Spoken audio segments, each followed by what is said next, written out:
बोलो श्री गुरुदेव भगवान की जय। तो महाराज का एक प्यारा भजन था, का कहीं कैसे कहीं को पति आई, फूलवा के छुअत भंवर मर जाई।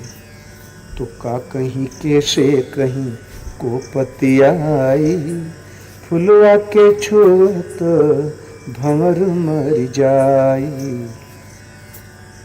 तो भला वो फूल बाहर तो खेती क्यारी में फूल होती, माली फूल लगाता है, सजाता है, संवारता है, गोड़ता है, निराता है, लेकिन वो फूल ऐसा नहीं। ज्योतिए न बोइए सिंचिए न सोई, बिनु डार बिनु पात फूल एक होई।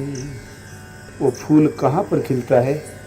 आकाश में, गगन मंडल बीच फूल एक फूला, तर भव डार ऊपर भव मूला। फूल भल फूलल मालिनी भल गाथल, फूलवा बिनसी गयो भंवर निराशल। कहत कबीर सुनो संतो भाई, पंडित जन फूल रहल लुभाई। का कहीं कैसे कहीं को पति आई, फुलवा के छुअत भंवर मर जाई। उस साधना की यही जागृति है जो कहने में नहीं आता, अनिर्वचनीय है, जो लिखने में नहीं आता। साधन लिखने में नहीं आता, जबकि ध्यान ऐसे धरो, नाम ऐसे जपो, बेखरी मध्यमा पसंती परा इस प्रकार है, सब कुछ तो लिखा हुआ है। इन सब के बावजूद भी साधन लिखने में नहीं आता, कारण कि साधन का रोज उसका साधना क्रम भगवान स्वयं लिस्ट बना के दे देते हैं। उनके सामने स्लिप आ जाती, रोज पढ़ो और करो। भला वो किताब में कैसे लिख दोगे? आज आपकी वृत्ति में क्या उभरने वाला, भला वो किताब में कहाँ लिखा मिलेगा? इसलिए अनुरागी साधक मूर्ख चपाट अंगूठा छाप भगवान को पागे, अनुराग विहीन प्रकांड विद्वान चारों वेदों के ज्ञाता धक्का खाते रह गए। क्यों?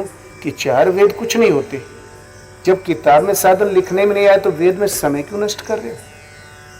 पोथा पढ़ पढ़ जगमुआ पंडित भयान कोई, ढाई आखर प्रेम का पढ़े जो पंडित होय। पोथा पढ़ के जगत मरता चला जा रहा है, कोई पंडित हो ही नहीं सकता।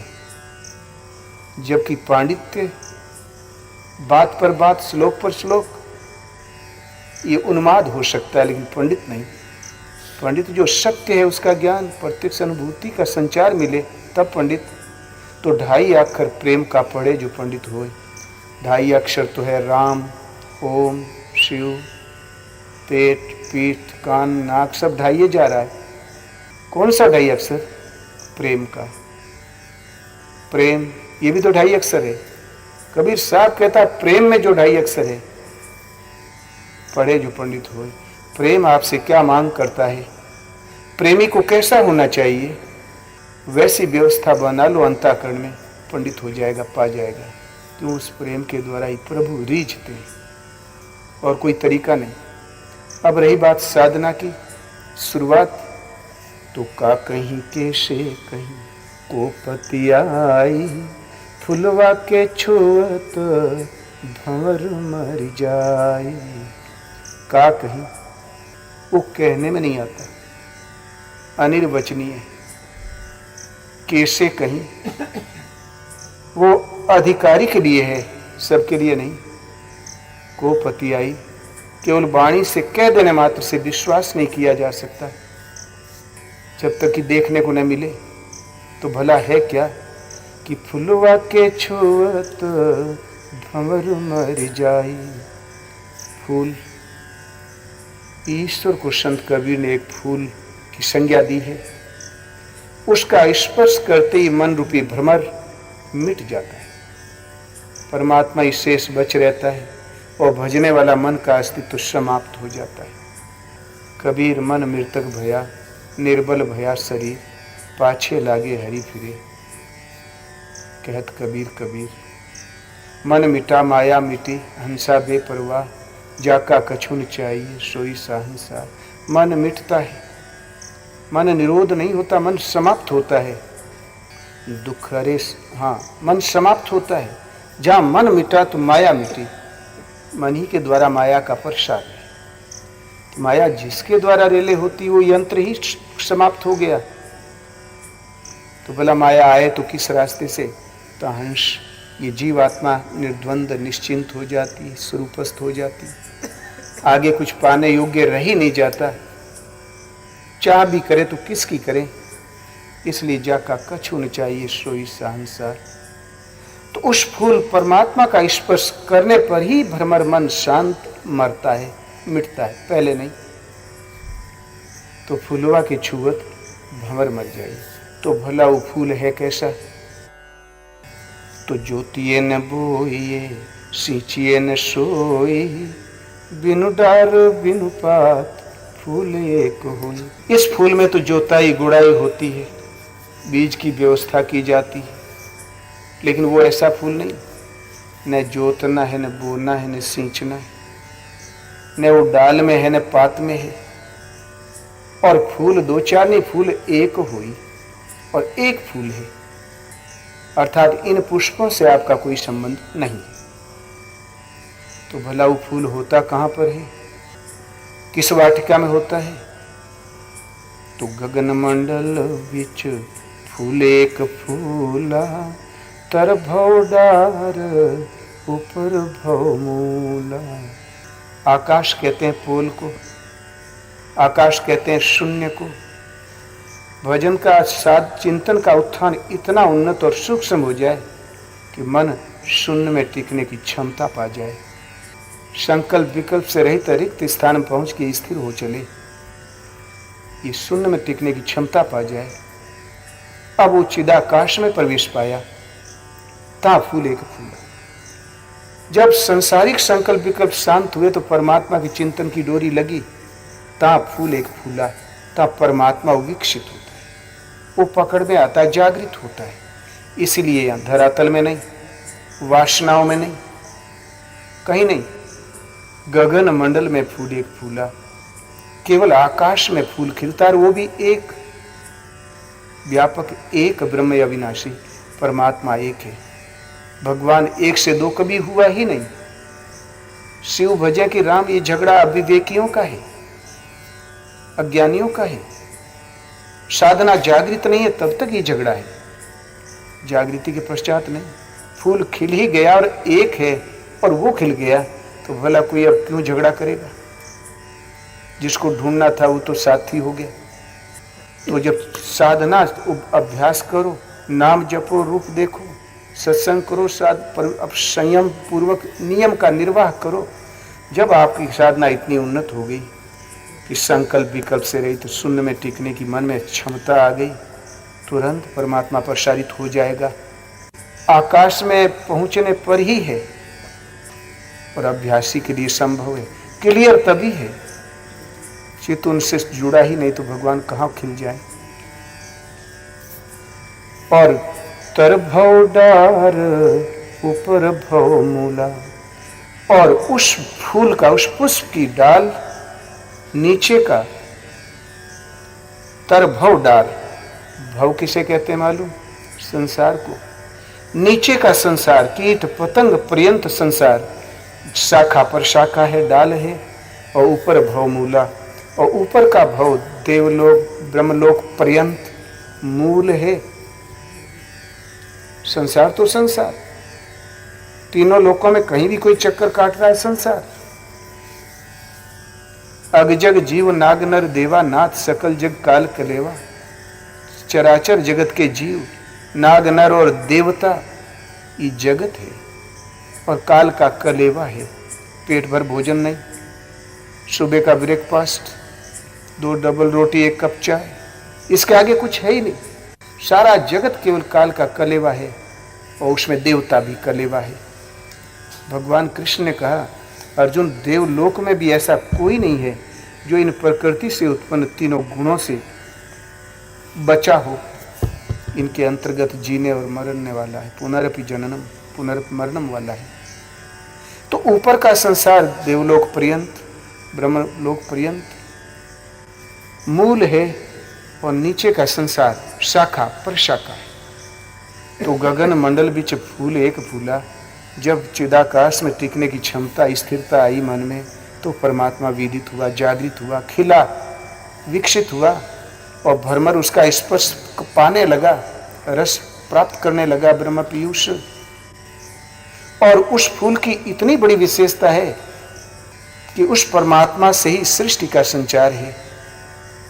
इतनी बड़ी विशेषता है कि तरभव मूल, तरभव डार ऊपर भव मूला, नीचे का सारा संसार शाखा पर शाखा है, कीट पतंग पर्यंत। ऊपर का सारा भव, सारा संसार ब्रह्मा पर्यंत मूल है। उस पुष्प की ही करामात है। गीता में भगवान कृष्ण ने कहा, अर्जुन, सूर्य में तेज में हूं, पृथ्वी में क्षमता में हूं, चंद्रमा में शीतलता में हूं। बहुत कुछ सुनने समझने से तुम्हारा क्या प्रयोजन है? सृष्टि में जो कुछ भी तेज युक्त वस्तु है, मेरे तेज के अंश मात्र से तेजवान है, अर्थात सृष्टि अंश मात्र से। त्रिगुणमयी प्रकृति गर्भ को धारण करने वाली माता, और मैं परम चेतन बीज रूप से पिता हूं। मेरे तेज के अंश मात्र से सृष्टि का सृजन, विकास और संहार है, परिवर्तन है। किससे? परमात्मा के तेज से। तो उस पुष्प की ये खिला, परमात्मा को फूल की संज्ञा दी कि उस परमात्मा के ही उस अंश विस्तार है। नीचे का संसार कीट पतंग पर्यंत, शाखा पर शाखा, ऊपर का भव माने संसार ब्रह्मा पर्यंत मूल है।